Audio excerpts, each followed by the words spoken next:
Friends, ये video आप लोगों के लिए बहुत ही इम्पोर्टेंट होने वाली है यदि आपने नीट का एग्जाम दिया है, क्योंकि मैं इस वीडियो में बात करूंगी कि नीट की परसेंटाइल किस तरीके से कैलकुलेट की जाती है।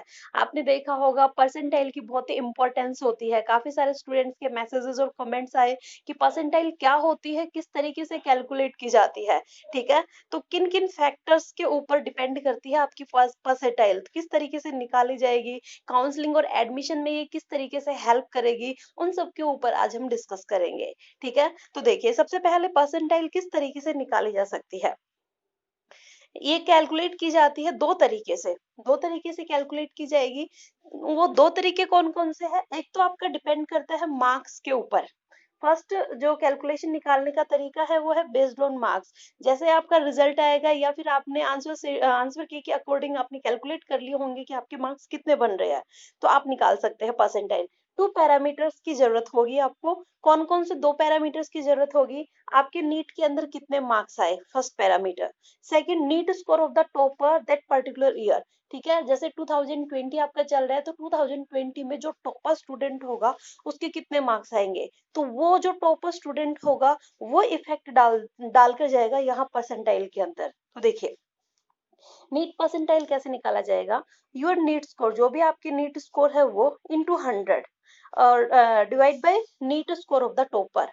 ये फॉर्मूला आप अप्लाई करेंगे तो आपका परसेंटाइल निकल जाएगा।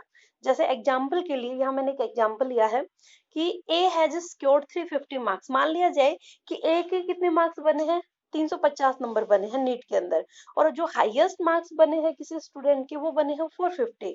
तो परसेंटाइल किस तरीके से निकालेंगे कि जो आपका नीट स्कोर है वो 350 इंटू 100 और नीचे क्या आएगा, NEET score of the topper. Topper के कितने थे, 450। तो परसेंटाइल कितना बना, 77.78। इस तरीके से परसेंटाइल कैलकुलेट करते हैं। ये तो है मार्क्स के बेसिस पर। मार्क्स तो जैसे अभी आपने कैलकुलेट कर लिए होंगे। और सेकंड आता है कि अगर आपका रिजल्ट आ जाता है तो रिजल्ट आने के बाद आपका स्कोर आ जाएगा, सॉरी रैंक आ जाएगा, तो रैंक के बेसिस पर भी आप निकाल सकते हैं। तो जो सेकंड तरीका है वो बेस्ड ऑन रैंक है।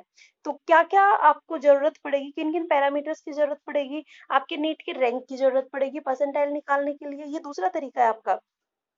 Next, number of candidates appearing for NEET that particular year, कि नंबर ऑफ कितने स्टूडेंट्स थे इस पर्टिकुलर ईयर में जिसमें जिसने नीट का एग्जाम दिया है। तो नीट परसेंटाइल किस तरीके से निकलेगा, total number of candidates appearing minus NEET rank by total number of candidates appearing into 100। ठीक है, ये फॉर्मूला एग्जांपल के लिए मैं ले लेती हूँ। जैसे if Ram has scored rank 90, Ram का रैंक कितना है, 90 है, और टोटल स्टूडेंट्स कितने थे, 7 लाख थे। Candidates appeared in NEET that year, then the percentile of B can be calculated. तो राम का जो परसेंटाइल है वो किस तरीके से होगा, तो देखिए नीट परसेंटाइल कैसे निकलेगा। ये जो आपका रैंक है वो